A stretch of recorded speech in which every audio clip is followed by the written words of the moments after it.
Si de algo saben las abejas, es de flores. Hay de todo tipo y para todos los momentos. Lo importante no es solo su color, tamaño o forma, sino lo que hace sentir cada una. Y para esos sentimientos trabajan. Igual que el Banco Central, que trabaja para hacer florecer la economía y que sientas estabilidad. Para ese sentimiento de tranquilidad, para ese sentimiento de crecimiento y desarrollo, para que la primavera llegue a todos los sectores y los planes de muchos den grandes frutos. Banco Central de la República Dominicana, 75 años trabajando por una estabilidad que se siente.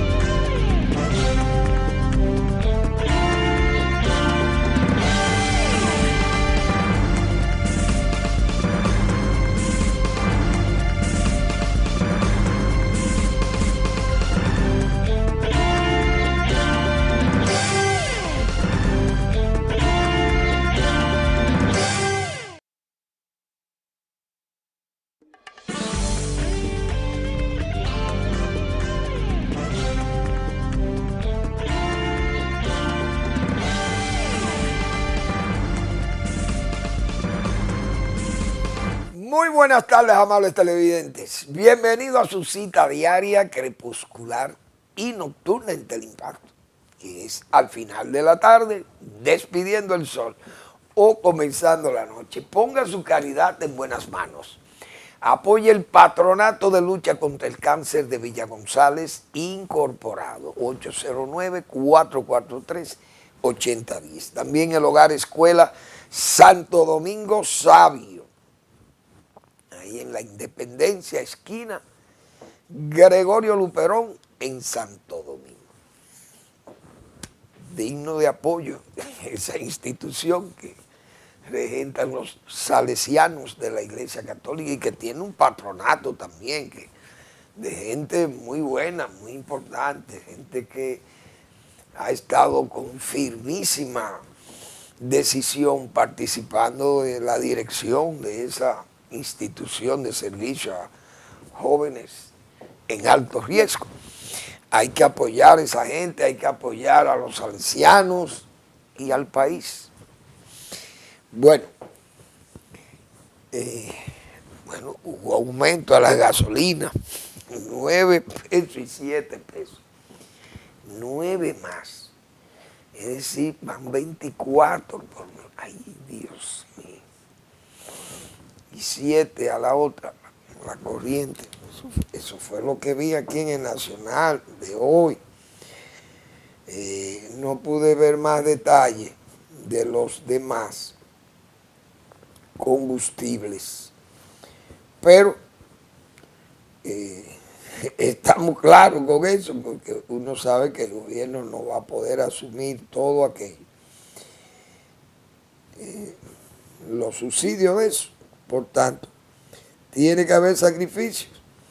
Y los consumidores, que somos nosotros los que andamos en las calles con nuestros vehículos consumiendo esos combustibles, tenemos que ser ahorrativos. Esos viajes largos, por lo menos pararlos, detenerlos, viajar en autobuses, porque hay que usar el transporte masivo, porque esos vehículos ligeros o esa gasolina con 24 pesos de incremento, oigan, no es fácil. Y todos los vehículos nuevos vienen con el consumo con esos combustibles finos, lo más caro. Igualmente el diésel, no sé cuánto subió el diésel porque solamente vi la tabla muy brevemente, pero en el segundo segmento voy a buscar los demás precios, porque es un incremento fuerte para cómo está la situación ahora mismo. la situación de todas las familias, que no es fácil, porque no es solamente el problema de los combustibles, es que los medicamentos también están caros y los alimentos también están muy caros. Entonces, no es fácil.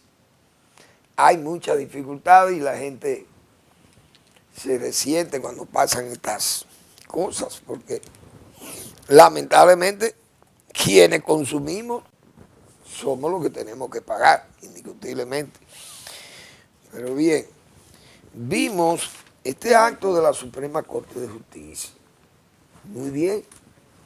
Una representación magnífica que hubo ahí en esa conferencia del señor Luis Henry Molina, el doctor o don Luis Henry Molina, presidente de Suprema Corte de Justicia. Pero todo eso son palabras bonitas, porque es que ese es el problema, que en este país tenemos muchísimo tiempo. Desde el 97, que fue cuando se dijo aquí, bueno, la justicia va a cambiar. Y ha cambiado, pero ha cambiado más, tal vez, favorable a los propios profesionales de la justicia que a la sociedad en general, porque cuando uno ve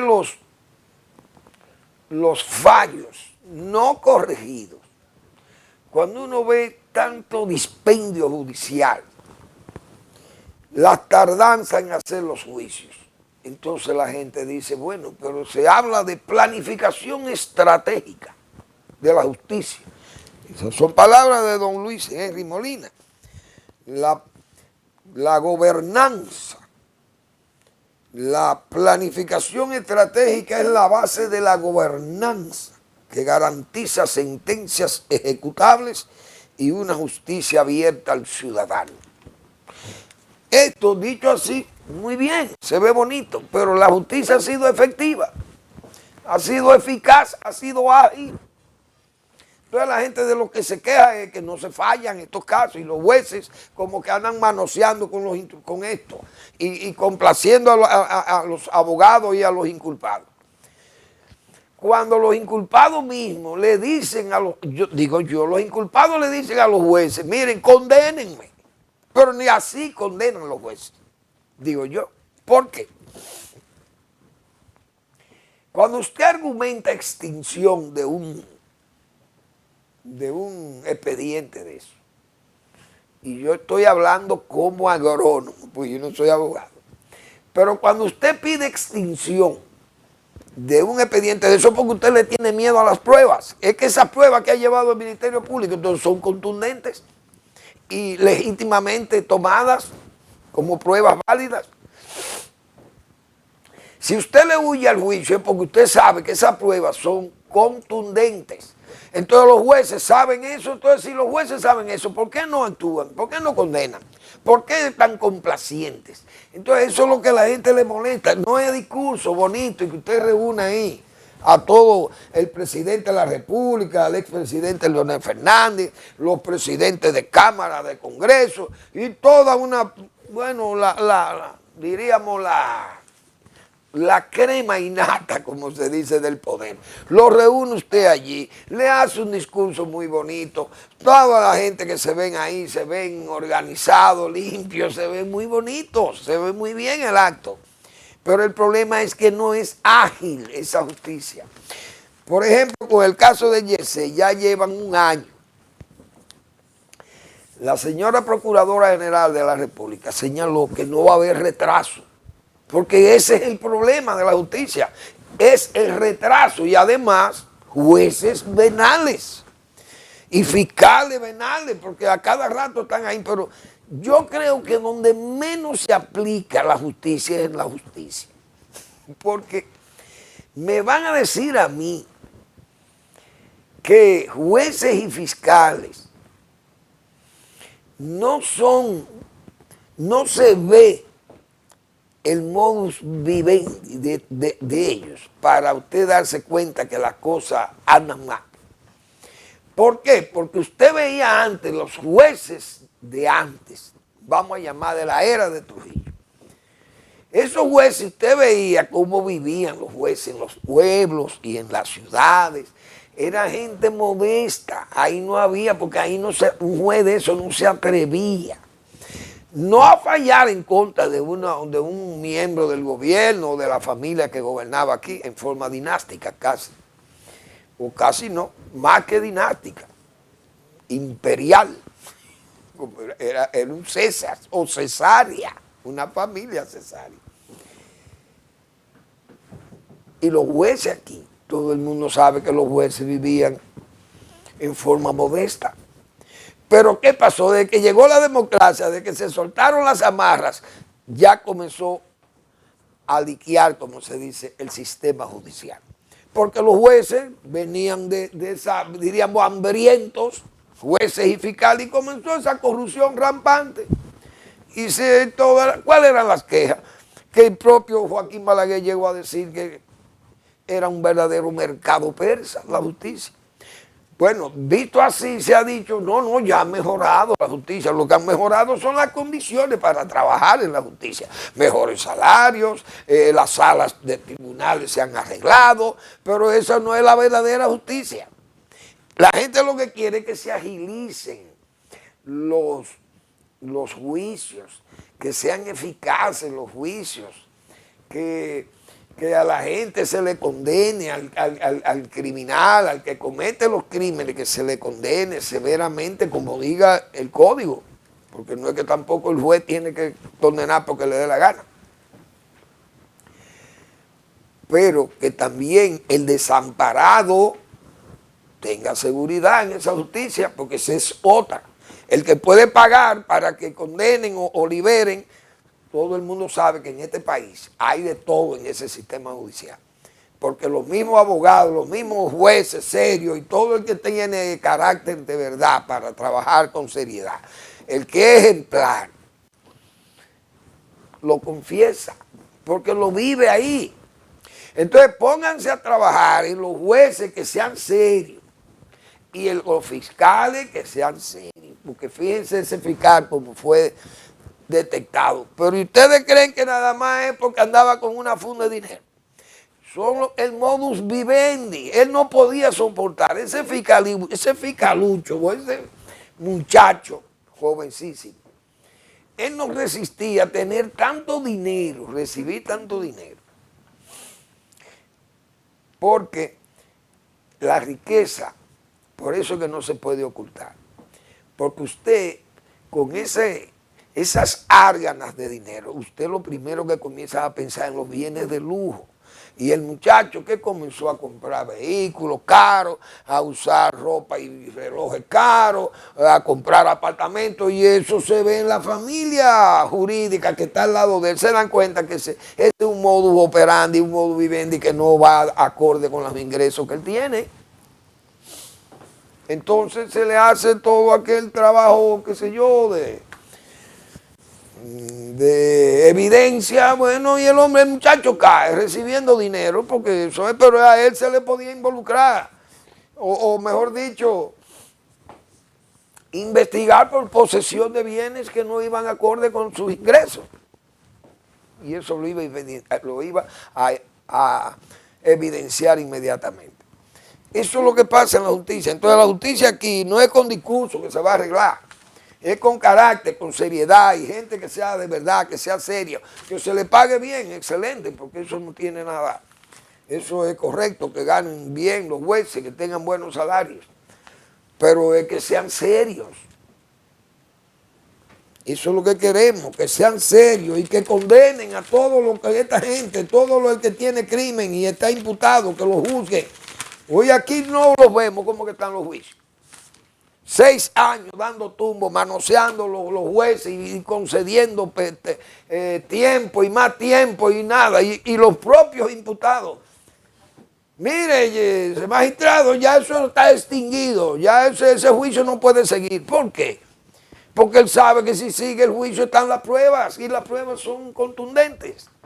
El Ministerio Público parece que ha llevado bien sus pruebas. Porque todos los juicios por corrupción, como se dice, los imputados, todos apelan a la extinción del juicio. Por tiempo ya, por vencimiento de fecha. Vamos a extinguir, magistrado. No, esto no se va a extinguir. Mire, esta prueba me dicen a mí que usted es condenable a 10, 15 años, lo que fuere, pero vamos a salir de esto. ¿Usted cree que con discurso, presidente de Suprema Corte de Justicia, y reuniones muy elegantes, eso no vamos para ningún lado, bla, bla, bla? ¿Cómo se dice? Esa es la pura verdad. Bueno, señores, que incluso eso que dijo Jenny Berenice, de que no va a haber retraso en ese juicio. Miren, ese juicio está claro. La familia para allá debe irse a meter presa ya. Ese señor y su hermana. Miren, ¿cuánto es la pena por homicidio involuntario? Porque nosotros no fuimos quienes matamos a esa gente.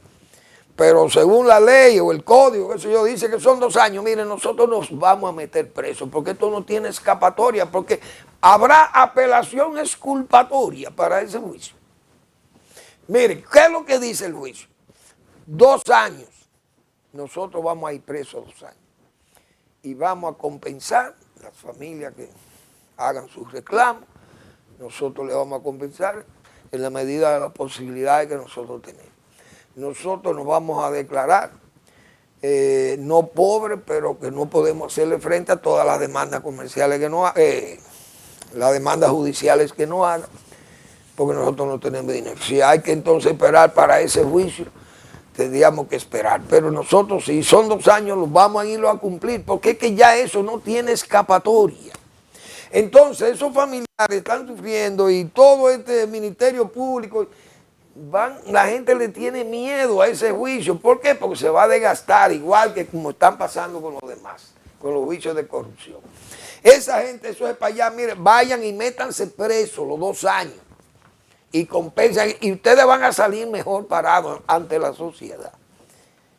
Y no tratando de buscar subterfugios legales y buscar una apelación, como se dice, exculpatoria. Bueno, nosotros no fuimos quienes dañamos la estructura, ese edificio lo compramos y le hicimos algunos anexos. Las evaluaciones que habíamos hecho eran visuales, pero no se veía ningún agrietamiento en el techo y por eso seguimos. Las observaciones son de alguna gente que están disgustada con nosotros. Bueno, qué sé yo, lo que fuere, pero salgan de eso, porque no van a tener tranquilidad. Digo yo, que probablemente esté muy equivocado.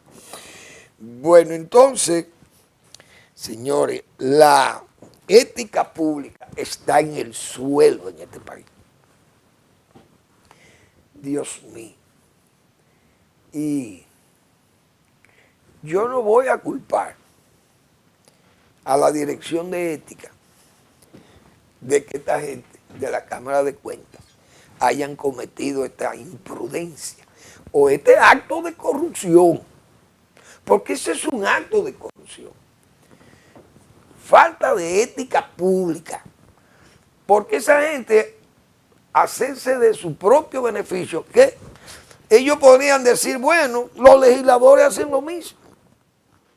Los legisladores se fijan su salario y se fijan sus ventajas y sus barrilitos y su pasaje al exterior y pasaportes, qué sé yo, oficiales, y se buscan ventajas de seguros de salud en el exterior y se pagan, qué sé yo, todos sus antojos y todos sus gastos que tienen los legisladores, se lo cubren y se lo ponen ellos mismos. Como yo decía ayer, no está ese índice acusatorio de atrévanse. Ya no existe eso. Murió ese índice. Ese índice ya murió, que era el que podía intervenir de un poder del Estado a otro, tenía esa fuerza. No solamente la fuerza de poder, sino la fuerza moral, para decirle eso, porque él tenía esa conducta austera. Pero eso tienen el poder de la ley. Son congresistas y ellos pueden hacer sus leyes y pueden hacer sus ventajas, porque por eso es que las tienen. Ahora, que en la Cámara de Cuentas hicieran eso no. Esa gente tiene que renunciar de ahí y hacerle un movimiento cívico de repudio para que se larguen de ahí, porque eso es falta de ética pública. No es que ya eso se subsana con que, miren, nosotros echamos para atrás eso. No, no, porque peor todavía. Yo acabo de ver ahí en el Nacional que esa señora que nosotros tenemos desde el mismo momento en que ella fue escogida como presidenta de la Cámara de Cuentas, en este programa, hemos dicho tantas veces que esa señora debió renunciar de la Cámara de Cuentas, porque ella no tuvo la ética pública ni la decencia pública de que se auditara la gestión de ella como rectora de la UAS, que es un presupuesto enorme que maneja esa institución pública. Y si usted no se audita a sí mismo, o si no le auditan a usted, usted no tiene fuerza moral ni ética para ir entonces a cuestionar a los otros o a auditar a los demás. Porque si a mí ella me va a auditar, lo primero que yo le digo, mire, señora, vaya audite la gestión suya en la UAS para yo saber si es verdad que usted tiene fuerza moral o ética pública para exigirme a mí. Desde que esa señora fue nombrada lo dijimos. Fíjense lo que hace. No solamente se aumenta, sino que cobra la pensión de la UAS y cobra el salario que le pagan en la Cámara de Cuentas. Esa señora está devengando 883,000 pesos mensuales. Pero lo penoso de eso es que todo ese ensamblaje de funcionarios que son así vienen de participación ciudadana. Vamos a hablar de eso después de esta breve pausa.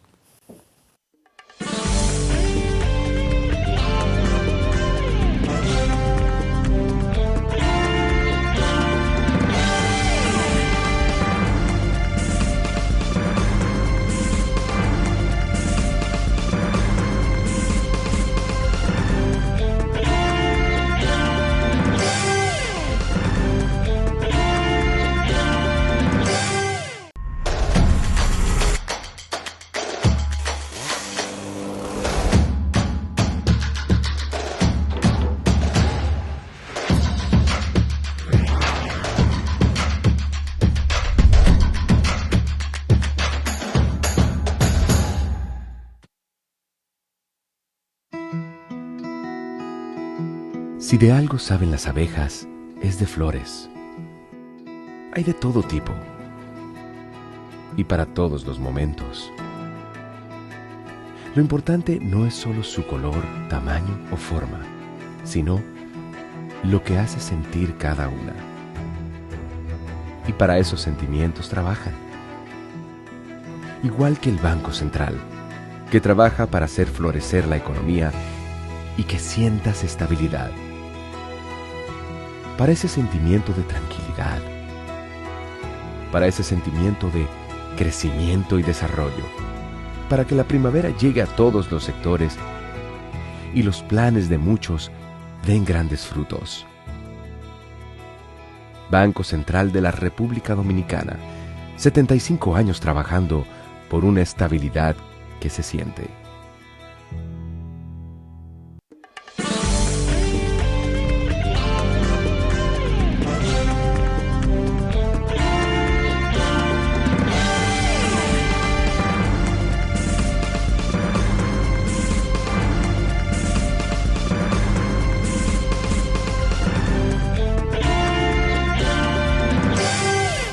Bien, todo ese entramado, señores, de funcionarios que están ahí todos, vienen de participación ciudadana, de Marcha Verde y de todos esos retos, vamos a llamarle así, aquellos retos, aquellos objetivos que se trazaron desde esas instituciones creadas en ese ambiente del 94, cuando aquellas elecciones de Balaguer y de Peña Gómez, que vimos el libro ahora, que se ha anunciado ese libro de del ex general Soto Jiménez sobre esos eventos. Y que nosotros tantas veces hemos hablado de esos números que hemos puesto aquí en evidencia, todo lo que fueron las encuestas de aquel fraude colosal, pero que decíamos Balaguer tenía un punto por encima de Peñagón. Pero Participación Ciudadana nació en ese año de 1994, creo, fue. Eso nació como un reto político, como dijimos nosotros. Es decir, vamos a crear esta institución, la Embajada Americana, con recursos de USAID, que por fin ya fueron borrados ahora, en la época del señor Trump, porque se eliminó USAID, esa fuente. Pero a raíz de esas elecciones se creó Participación Ciudadana y alojó a todo este grupo de éticos y de independientes de la política, aquellos periodistas de primer nivel. Todo ese abajismo rabioso se concentró en Participación Ciudadana. Ese reto político concreto era denunciar el fraude. Es decir, aunque había, según Galo, había un empate técnico, había que denunciar el fraude, había que decir que había un fraude colosal, porque los americanos querían sacar a Balaguer, que no le concedió sus campamentos para los haitianos. Ahí se alojó esa tropa de críticos y entre ellos estaban el esposo de la señora presidenta de la Cámara de Cuentas, era de las primeras voces, criticando los altos salarios de Valdés. Yo me acuerdo, a Valdés Alviso lo asediaban con aquel salario de Valdés, que eran como 600,000 pesos, 700,000 pesos en aquella época. Se le asediaba a Valdés y a los demás funcionarios de su nivel, que tenían salario, y eran críticas severas y constantes. El esposo de esa señora, el sociólogo, un sociólogo apellido Mercedes. Y le cayeron encima a aquellos funcionarios eficientes, que están las pruebas ahí de trabajo y de eficiencia, en 30 o más años de servicio que tienen, por ejemplo, Valdés, el caso Valdés. Ese señor era un crítico severo, el esposo de la dama. Hoy la historia, como la historia de la Callada se venga, mírenlo como están evidenciados todo.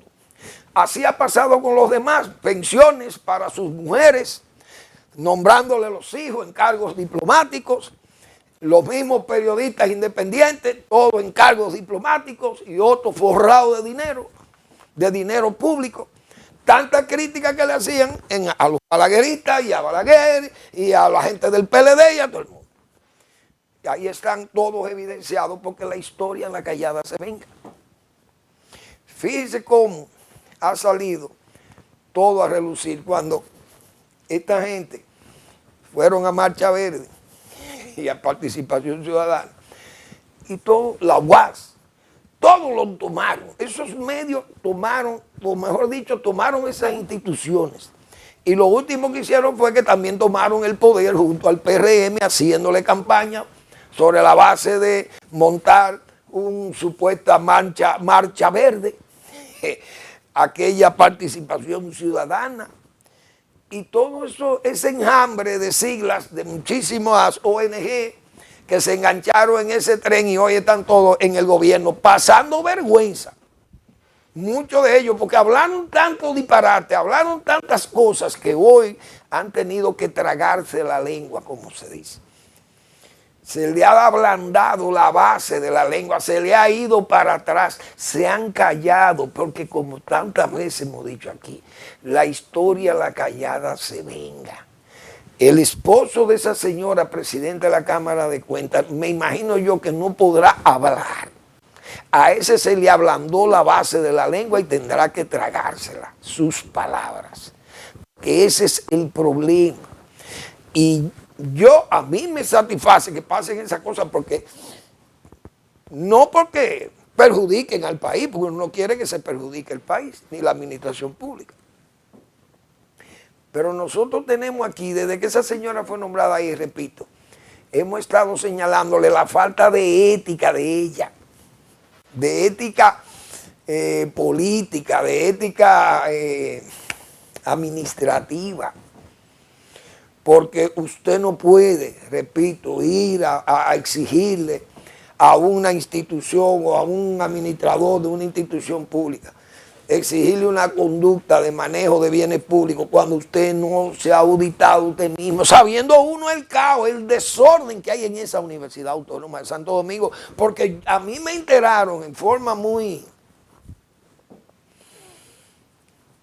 no documental, desde luego, más oral, muchísimas evidencias de actos dolosos, de actos dañinos a la administración pública y de desorden administrativo en esa universidad, que las nuevas autoridades lo que hicieron fue callar y enterrar aquello, no hacer nada y dejar que eso se muriese ahí.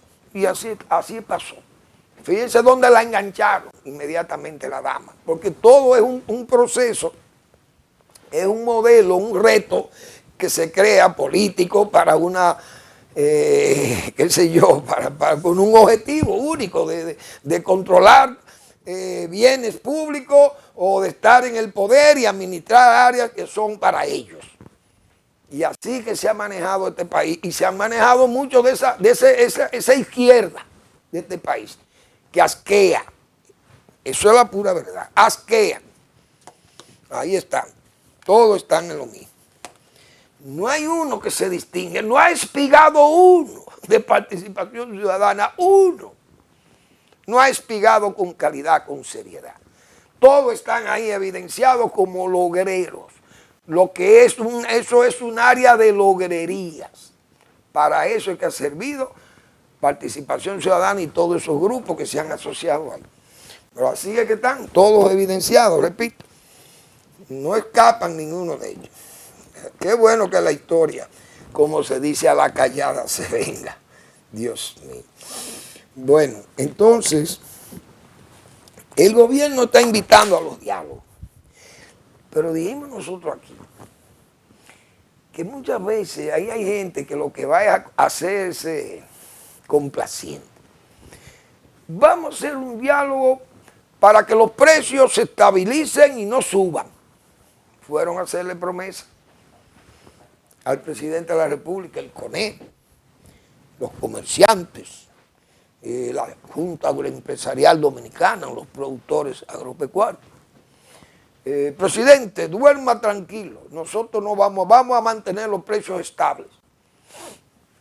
Y usted ve los periódicos y dice que los precios están subiendo y los productores dicen que tienen que subir los precios. Y señalamos nosotros que ese mismo día los embotelladores de agua ya le habían subido 5 o 10 pesos al garrafón de agua, que ya está costando 30 o 40 pesos más. Ya lo colmado lo venden a 130 pesos. Aparte de que usted, al muchacho, al delivery, que no paga 150 pesos por un garrafón de agua, señores, no bebe agua de esa.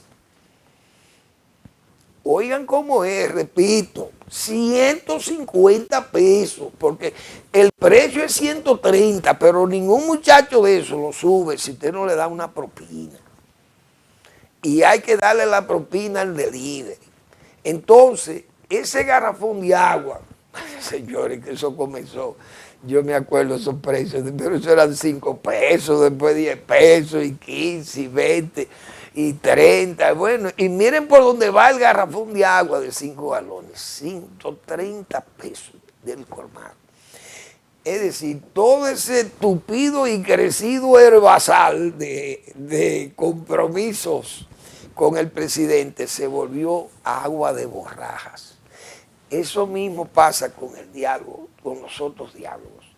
Se comprometen a lo mismo, no le vamos a subir los precios, vamos a vigilar que los precios no se deterioren, que las protestas sociales no se armen, no se den, pero uno sabe que esas cosas, la oposición se hará, como dicen, se arrincona y deja que esos procesos sigan, porque yo estoy seguro que la oposición no va a ir a parar una protesta que se han anunciado ya en Salcedo y en Moca, esa zona allí.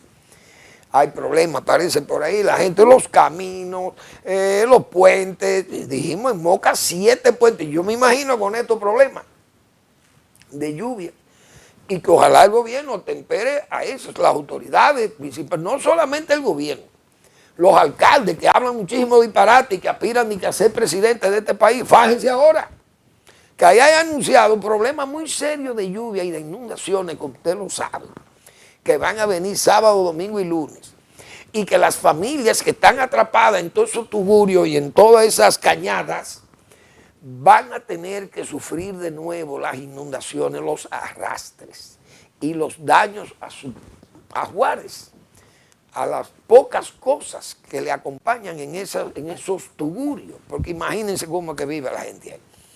Entonces, cuando tienen el agua que le está pasando por encima a la vivienda, entonces aparecen las autoridades y vayan ahora y sáquenlo de ahí. Aquí aquí no hay damnificados. Antes,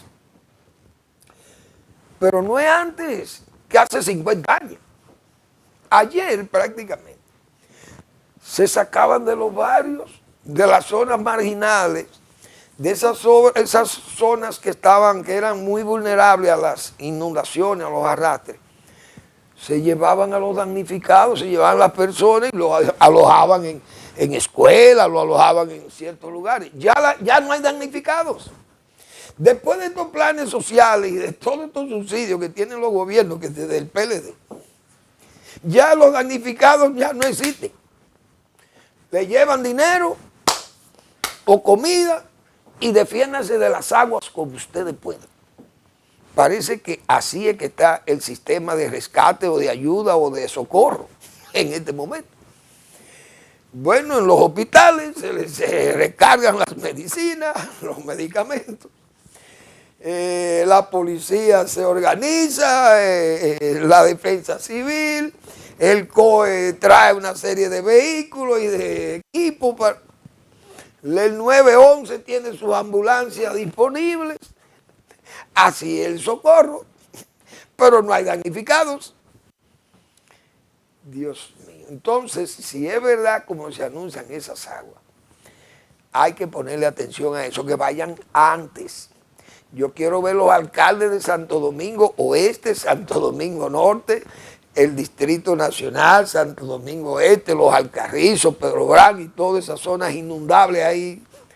Y ese río Lebrón que no duerme, siempre está inquieto, como se dice. Si no es inquieto por las aguas, inquieto con la basura.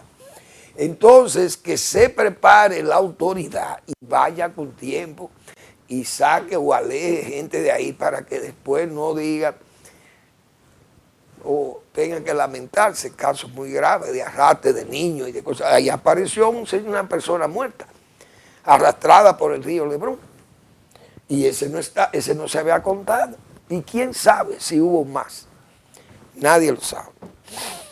Bueno, entonces estamos claros con la lluvia. Y los controles se quedan en retórica. Los controles de precios. No, presidente, duerma tranquilo. No va a haber problemas con la comida y los bienes que se transan con la población. Los que manejamos esto le garantizamos que no va a haber, y la gente pagando y gritando al mismo tiempo. Los productores también, agropecuarios, necesitan asistencia. Yo sé que el ministro de Obras Públicas ha estado muy ocupado. Y yo he dicho aquí muchas veces que Oliverio Espaillat es un buen técnico, es un hombre serio y es un hombre de trabajo. Y yo pienso, tal vez, decíamos aquí, a raíz de la denuncia que hizo un funcionario ahí, yo pensaba que ese funcionario venía de la administración anterior de Agricultura, pero después investigué y me dijeron que no, que él vino nuevo. Por eso extrañaba esa denuncia de ese señor encargado del área de caminos, y él hizo una denuncia muy grave sobre un señor Saldaña. Se dijo que se iba a investigar, pues no se sabe nada. decíamos nosotros, Looking for Mr. Saldaña, aquella película de Woody Allen, Looking for Mr. Goodman. Y yo hice una especie de paráfrasis de esa frase con el caso Saldaña, que debió investigarse el caso Saldaña y saber quién era Saldaña. Bien, eso quedaba así. Ahora, hubo una serie de denuncias, o no de denuncias, de evidencia de que han renunciado, y es cierto, no sé cuántos funcionarios de agricultura. Entonces, gente que se han renunciado, digo yo, si estaban dentro de la institución antes de llegar Oliverio. Entonces yo pienso que puede haber una trama de enneblinar la administración de Oliverio, porque yo no creo que Oliverio es para allá. En un mes o 2 meses que tiene ahí, o 3 meses que pueda tener en ese cargo, se va a preparar una cama corrupta de ese tipo, de esos niveles. Y yo no creo eso, porque es que yo no puedo creer que 7 u 8 sinvergüenzas que están renunciando de agricultura, lo hagan porque ellos ven que actos de corrupción en la institución. Yo no creo, honestamente lo digo, no creo que Oliverio es para allá. Tal vez uno se puede equivocar, pero yo no creo que Oliverio es para allá. Tenga el carácter de un hombre de esa categoría, de esa calaña, para usted en meses ir a organizar una mafia allí, en una institución, sabiendo uno que es una institución que viene de un periodo de desorden, de manicomio administrativo, de robo, de tolerancia, de asesinismo, yo voy a decirlo así, de la administración legal, de la buena administración pública. Porque desde el principio decíamos nosotros, ahí se montó toda una estructura mafiosa a vender permisos de importación, a los caminos, a blindarse vendiendo material de camino, material de trabajo en los caminos productivos a sobreprecio. Y bueno, un desorden que hubo ahí. Se escogían los dineros de las compensaciones por daños meteoroclimáticos, etcétera, etcétera, o plagas. La fiebre porcina clásica, un desorden, siempre se manejó ese desorden en agricultura. La venta de permisos de importación, todo aquello. Eso montaron una estructura mafiosa. Y nosotros decíamos, Oliverio debe hacer una auditoría profunda ahí para saber todo lo que ha pasado. Entonces pienso yo, ¿se va a prestar Oliverio en tan breve tiempo a montar una estructura así? No lo creo. Esa renuncia, si hay esa renuncia ahí en agricultura, me luce que eso es para enneblinar más, nublar y hacer creer que ahora mismo el periodo corrupto está montado ahora y no el que hubo ayer. Pienso así. Y yo sé que lo que estoy diciendo lo digo seguro de que Oliverio es un hombre serio, que no monta una estructura corrupta así, no la monta. Yo creo que le da brega, hasta un corrupto le da brega montar una estructura de corrupción tan rápido en una institución que ya viene herida, dañada por la corrupción de 5 años de unos grupos que pasaron por ahí en forma voraz, como verdaderos jabalíes. Vamos a la pausa.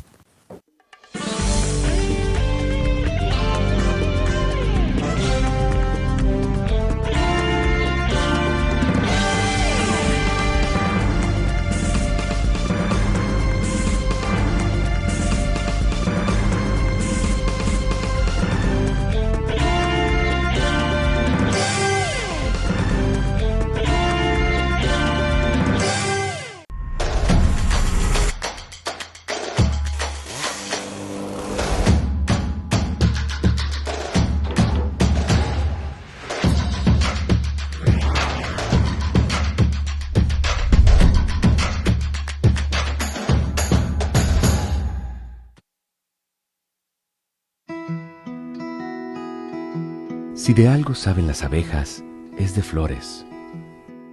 Hay de todo tipo y para todos los momentos. Lo importante no es solo su color, tamaño o forma, sino lo que hace sentir cada una. Y para esos sentimientos trabajan. Igual que el Banco Central, que trabaja para hacer florecer la economía y que sientas estabilidad. Para ese sentimiento de tranquilidad. Para ese sentimiento de crecimiento y desarrollo. Para que la primavera llegue a todos los sectores y los planes de muchos den grandes frutos. Banco Central de la República Dominicana, 75 años trabajando por una estabilidad que se siente.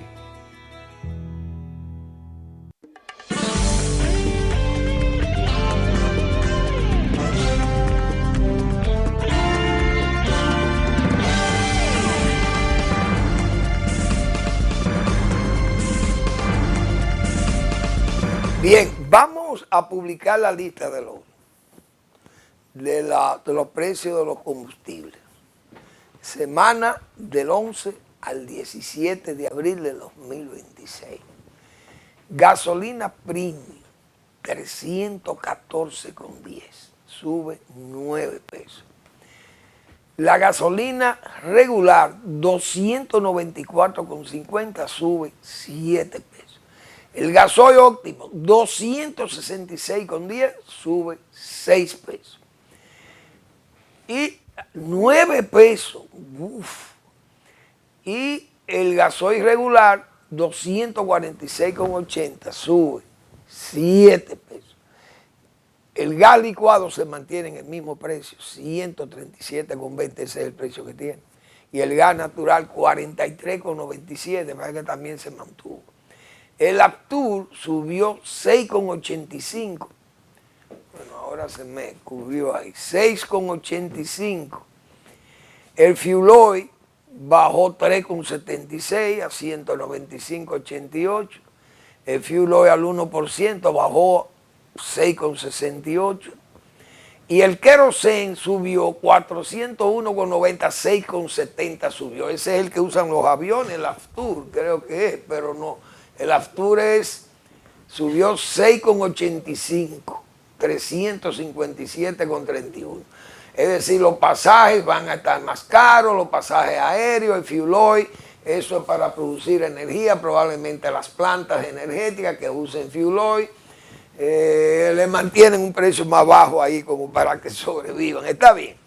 Bien, el señor ministro de Agricultura, digo yo, uno sabe que hay mentores políticos que te llevan a un cargo, pero yo le voy a dar un consejo, tal vez me atreva a decir así que es un consejo, pero por los tiempos que uno tiene de trabajo. Mire, Oliver, no le hagas caso a tu mentor político, ni al propio presidente de la República. Y yo no es el presidente de la República. El presidente de la República o tempera a nombrarlo porque se lo dijeron. Mire, este es un hombre bien y puede hacer un buen trabajo. Excelente. Pero él tiene un mentor político ahí en el palacio. Pero no le haga caso a eso, Oliverio. Monta un equipo con la gente que tú entiendas, aunque sean PLDistas, reformistas, comunistas, de donde sean PRDistas, lo que tú quieras. Pero que sean gente de trabajo, gente que sepa el trabajo y que te vayan a ayudar. No te lleves del mentor político que te ayudó a llevar al cargo, porque vas a fracasar, porque con esos políticos es un problema trabajar porque todos tienen intereses particulares. Haz un equipo con gente, te repito, con gente que no tengan que ver con mentores políticos. No le hagas caso al mentor político que te impulsó a ese cargo. Y él sabe de quién yo le estoy hablando. Son gente que tiene muchísimos intereses de producción y de amigos y muchísimos y políticos, y te vas a fracasar si te llevas de él. Tiene que llevarte de tu experiencia, de tu trabajo y de tu gente que tú conoces que son gente de trabajo. Técnicos o no técnicos, lo que vayas a usar, porque si no va a fracasar. Los caminos, búscate una asistencia de un hombre serio en el área de los caminos para que ese trabajo se pueda hacer, que te ayude, obra pública, quien sea, porque Constanza los caminos están muy malos. Pero en Limón de Yuna, yo tenía una imagen de un camión enterrado y uno sabe lo que son los Contreras, lo que son los Peinados, lo que son allá en la zona de Arenoso, por donde está Doña Mora, que va mi saludo a Doña Mora. Toda esa zona, Guaraguá, esos caminos siempre con todos estos aguaceros andan muy mal y esas cosechas, da brega sacarlas de ahí, las cosechas de arroz. Y él sabe lo que yo le estoy diciendo, porque si hay una persona que conoce de arroz, aquí se llama el señor Oliverio Espaillat. Ese es mi consejo. Bueno, Donald Trump molesto con la prensa, que quiere que le celebren una victoria que él no ha obtenido, que todavía ahí se tiene que seguir peleando. Tiene al Wall Street Journal en las 4 esquinas.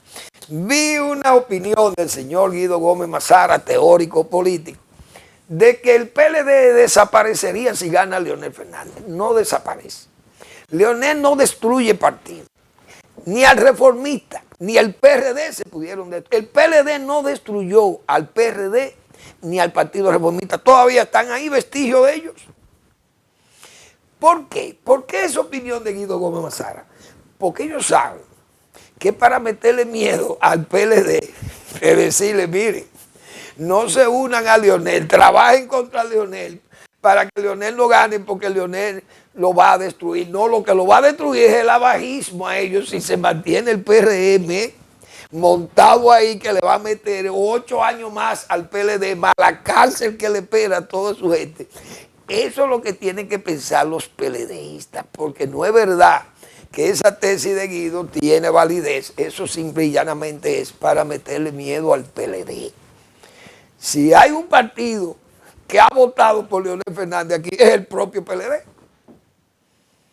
Es decir, todo lo que quedan ahí en ese PLD, lo poco que puedan quedar ahí, nada más han votado con gusto por Leonel Fernández y por Danilo Medina.